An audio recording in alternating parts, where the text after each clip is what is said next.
একটা দুঃসংবাদ আছে।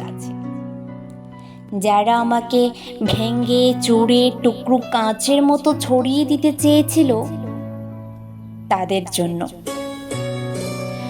দুঃসংবাদটি তাদের জন্য যারা ভেবেছিলে আমি হোঁচট খেয়ে পড়ে গেলে আর কখনো উঠে দাঁড়াতে পারবো না, মুখ থুবড়ে পড়ে থাকবো গা ঘিন ঘিনে কাদায়।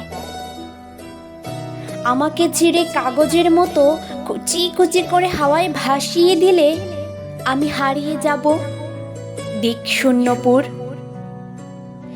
যে আমাকে টেনে হিচড়ে নামিয়ে নিতে চেয়েছিল অতলান্তিক বিষাদ সমুদ্রে, ডুবিয়ে দিতে চেয়েছিল এক পৃথিবী বিবমিশায়, যে আমাকে অযুত রাতের কান্না লিখে দিয়ে বুকের ভেতর খড়ে দিতে চেয়েছিল শেওলা জমা স্যাঁতসেঁতে এক মজা পুকুর, যে আমাকে দুঃখ দিয়ে পুড়িয়ে শেষে উড়িয়ে দিতে চেয়েছিল ছাইয়ের মতন,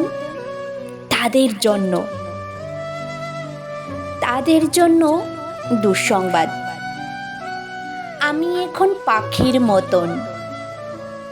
আমায় ছিঁড়ে কুচি কুচি করে ভাসিয়ে দিলে এখন আমি ডানা মেলে আকাশ জুড়ে উড়তে জানি।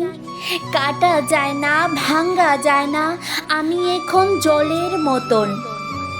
ভেসে যেতে যেতেও হঠাৎ জলোচ্ছ্বাসে ভাসিয়ে দিতে আমিও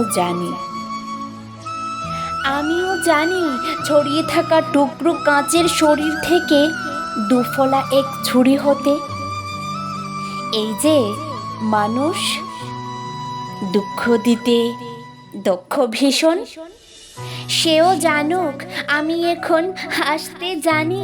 শেওলা জমা পুকুর জুড়ে আমি এখন রোদের মতো ভাসতে জানি। প্রস্থানের গল্প লিখেও ইচ্ছে হলেই আবার ফিরে আসতে জানি। আমি এখন পুড়ে যাওয়া ছাইয়ের ভেতর জেগে ওঠা ফিনিক্স পাখি। আমি এখন মৃত্যু নীড়ে বাঁচতে জানি। নমস্কার।